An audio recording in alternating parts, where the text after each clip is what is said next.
ফের ডুয়ার্সে হাতির হানায় ক্ষতিগ্রস্ত হলো একটা পরিবার। আলিপুরদুয়ার জেলার জটেশ্বর ১ নম্বর গ্রাম পঞ্চায়েতের বেঙ্কান্দি গ্রামে সোমবার ভোর রাতে হাতি ব্যাপক তাণ্ডব চালায়। স্থানীয় সূত্রে জানা গিয়েছে সংশ্লিষ্ট এলাকার ভূক্ষণ ওরাও এর বাড়িতে হাতি হানা দেয়।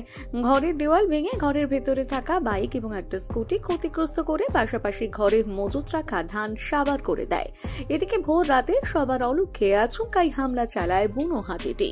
প্রায় ঘণ্টাখানেক তাণ্ডব চালিয়ে রাতের অন্ধকারে মিলিয়ে যায় সে। রাত্রে আমরা তো বিছানায় ছিলাম, ঘুমাচ্ছিলাম। 4:30টার দিকে সকাল আসলো হাতি। আওয়াজ শুনতে পারলাম না, হট করে আমাদের জানলার কাছে মারলো।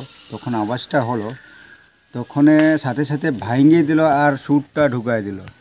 আমি আমার বউকে সাথে টাইনে নিয়ে সাইডে চলে গেলাম। যাওয়ার পরে দেখতেছি হাতি আমাদের ধরার জন্য চেষ্টা করতেছে।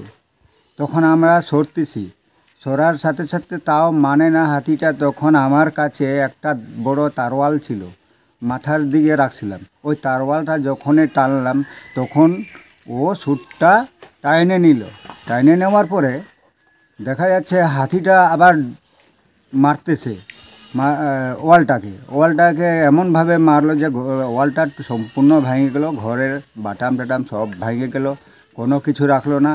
রোড ভেঙে গেল। লাস্টে ও কী করলো, একটা সাইডে গলা ঘর আছে ধান রাখি, ওখান থেকে বস্তা টাইনে বাইর করে যাইয়ে খাচ্ছে। আমরা বুঝতে পারতেছি না যে এখানে হাতিটা দাঁড়ায় আছে খাচ্ছে। আমরা এখানে ভিড়ভাড় লোকজন চলে আসছে, এখানে সবাই আসে। আবার কাজ জেনে হয়তো হাতি আবার ফিরে আসতো। তো দেখলো যে অনেক লোকজন, একটা ছেলে এসে টস মেরে দেখে হাতি দাঁড়ায় আছে। তখন সবাই আবার দৌড়াদৌড়ি পালার পরে হাতিটা দেখে কিছু দূর গেল। যাওয়ার পরে আবার দাঁড়ার পরে সবাই চলো। যখন হাল্লা টাল্লা করলো তখন হাতি চলে গেল।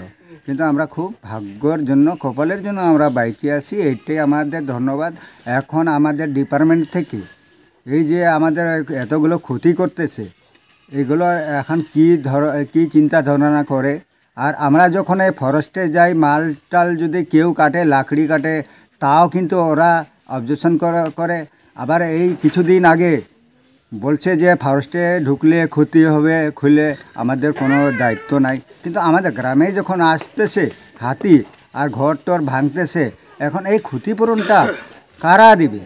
এখন সরকার। আমি যদি হাতিকে আহত করি তাহলে আমাকে ওরা কেস করবে, মায়ের পিট করবে। কিন্তু আমার হাতে তো অনেক কিছু ছিল, আমি করতে পারতাম, কিন্তু আমি কেন করলাম না? আমি সরকারের আইনে যাব বলে ওকে চোট দিলাম না। কি কি ক্ষতি হয়েছে? আর আমার ক্ষতি দুইটা, একটা স্কুটি ছিল, একটা বাইক ছিল। স্কুটিও পুরা ক্ষতি হয়ে গেছে, এখনও বানাতে গেলে 40-50 হাজার টাকা লাগবে। বাইকে সব জিনিসে ভাঙিয়ে চুরমুর হয়ে গেছে। আপনাদের কোনো ক্ষতি হয়নি? আমরা খুব কপাল ভালো, আমরা খুব চাঞ্চলে আমি ছিলাম বলে আমরা 2 জন বাইচে গেছি। কয়টা হাতি এসেছিল? একটাই ছিল, বিশাল বড় হাতি। কি নাম কাকু আপনার? আমার নাম হলো ভূক্ষণ ওরাও, বাড়ি